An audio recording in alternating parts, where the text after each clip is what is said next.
আমরা বাবা মা হুজুর স্যার ওনাদের পায়ে ধরে সালাম করার জন্য বলে, এগুলো ইসলামের বিধান কি? ও আমার বাবা মা, অনেক বাবা মা সন্তানকে বলে এই তোর স্যারকে পা ধরে সালাম কর, তোর শাশুড়ি পা ধরে সালাম কর, তোর শ্বশুর পা ধরে সালাম কর, এরকম বলে না?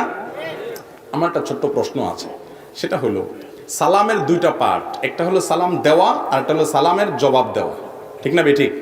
কোরআনে আল্লাহ তাআলা বলেছেন ওয়াইদা হাইয়িতুম বিতাহিয়াতিন ফাহাইয়ু বিআহসানা মিনহা আও রুদ্দুহা। কেউ যদি তোমাকে সালাম দেয়, যতটুকু বলে সে সালাম দেয় তুমি তার চাইতে আরো একটু বাড়ায়া বলবা। সে যতটুকু দোয়া দেয় তুমি তার চাইতে একটু বাড়ায়া দিবা।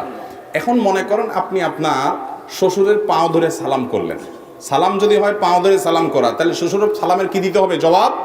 তাহলে শ্বশুর কি ধরবে? বুঝেন নাই কথা? কথা বুঝেন নাই? সালাম দিলে সালামের জবাব দেওয়া ওয়াজিব। সালাম দিলে সালামের জবাব দেওয়া কি রে ভাই? ওয়াজিব। এখন সালামের জবাবে আল্লাহ বলছেন যতটুকু দিয়ে সালাম দিবে জবাবে তার চেয়ে একটু এক কাঠি আগে থাকতে হবে, বাড়ায় দিতে হবে। হ্যাঁ, আসসালামু আলাইকুম বলছে, তুমি জবাবে বলবা আসসালামু আলাইকুম ওয়া রাহমাতুল্লাহ। কেউ আসসালামু আলাইকুম ওয়া রাহমাতুল্লাহ বলছে, তুমি জবাবে বলবা ওয়া আলাইকুম আসসালাম ওয়া রাহমাতুল্লাহি ওয়া বারাকাতুহু। একটু বাড়ায় বলা উত্তম, কমপক্ষে অতটুকু। তাহলে এবার আপনি আপনার শ্বশুরকে পা ধরে সালাম দিলেন, আব্বার সালাম, আপনি শ্বশুর মানুষ, ওনাকে সালাম দিলেন পাও ধরে। এবার সালাম, শ্বশুরের সালাম দিলে সালামের জবাব দেওয়া লাগে না? তাহলে শ্বশুর কিভাবে জবাব দিবে বলেন? তাহলে শ্বশুর কমপক্ষে আপনার পাও ধরতে হবে, আর বাকি এর চাইতে আর নিচে নামবে কোথায়? পায়ের নিচে তার কিছু নেই, ঠিক না ভাই? ঠিক। তাহলে বোঝা গেল এটা কোনো সালাম না। সালাম হবে মুখে ভাই, সালামের সাথে পায়ের কি সম্পর্ক? যদি পাও দিয়ে সালাম দেন তাহলে জবাব দেওয়ার কোনো রাস্তা থাকবে না। আমার কথা বুঝেন না আপনারা? এই জন্য ভাই সালামের সুন্নাহসম্মত পদ্ধতি হলো মুখ দিয়ে সালাম দিতে হবে। কি দিয়ে সালাম দিতে হবে? কোরআন হাদিস আমাদেরকে সালাম শিখেছেন মুখ দিয়া। সালাম হলো শান্তির দোয়া, এখানে পাও ধরার সাথে কোনো সম্পর্ক নাই।